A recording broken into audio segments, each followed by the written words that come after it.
Kichcha Dachu fans ನಡುವೆ fans war ಶುರುವಾಗಿದ್ದು ನಿಮಗೆಲ್ಲ ಗೊತ್ತೇ ಇದೆ. ಸೋಷಿಯಲ್ ಮೀಡಿಯಾದಲ್ಲಿ ಕೆಲವು ಕಿಡಿಗೇಡಿಗಳು ಸುದೀಪ್ ಫ್ಯಾನ್ಸ್ ಅಂತ ಹೇಳಿಕೊಂಡು ದರ್ಶನ್ ಪತ್ನಿ ವಿಜಯಲಕ್ಷ್ಮಿ ಬಗ್ಗೆ ಕೆಟ್ಟದಾಗಿ ಕಾಮೆಂಟ್ ಮಾಡುತ್ತಿದ್ದಾರೆ. ಅಂತವರ ವಿರುದ್ಧ ಈಗಾಗಲೇ ವಿಜಯಲಕ್ಷ್ಮಿ ದರ್ಶನ್ ಅವರು ದೂರು ನೀಡಿದ್ದಾರೆ. ಈ ಮೊದಲು ನಟಿ ರಮ್ಯಾಗೆ ಇದೇ ರೀತಿ ಕೆಟ್ಟ ಕಾಮೆಂಟ್ ಬಂದಿತ್ತು. ಈ ಎಲ್ಲ ಘಟನೆಗಳ ಬಗ್ಗೆ ನಟ ಶಿವರಾಜ್ ಕುಮಾರ್ ಅವರು ಪ್ರತಿಕ್ರಿಯೆ ನೀಡಿದ್ದಾರೆ.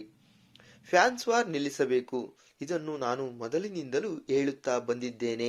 ಎಲ್ಲ ಅಭಿಮಾನಿಗಳಲ್ಲೂ ನಾನು ಕೇಳಿಕೊಳ್ಳುತ್ತೇನೆ, ಒಬ್ಬರಿಂದ ಇನ್ನೊಬ್ಬರಿಗೆ ಆ ಕಿಡಿ ಹಾರಬಾರದು, ಅದು ತುಂಬಾ ಅಪಾಯಕಾರಿ ಅಂತ ಕಮೆಂಟ್ ಮಾಡಿದರೆ ಪೊಲೀಸ್ ಕೇಸ್ ಆಗುತ್ತದೆ. ಯಾಕೆ ಇದೆಲ್ಲ? ಎಲ್ಲರಿಗೂ ಫ್ಯಾಮಿಲಿ ಇರುತ್ತದೆ. ಯಾವ ಹೆಣ್ಣಿನ ಬಗ್ಗೆ ಆದರೂ ಕೆಟ್ಟ ಕಮೆಂಟ್ ಮಾಡುವುದು ತಪ್ಪು. ಮಹಿಳೆಯರನ್ನು ಗೌರವಿಸಬೇಕು ಎಂದು ಶಿವರಾಜ್ ಕುಮಾರ್ ಅವರು ಹೇಳಿದ್ದಾರೆ.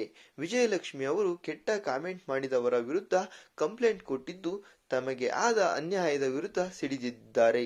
ಅಷ್ಟೇ ಅಲ್ಲದೆ ಕ್ಲಾಸ್ ಅಭಿಮಾನಿಗಳಿಗೆ ಕ್ಲಾಸ್ ಆಗಿ ಪಾಠ ಕಲಿಸುವುದಾಗಿ ವಾರ್ನಿಂಗ್ ಕೊಟ್ಟಿದ್ದಾರೆ.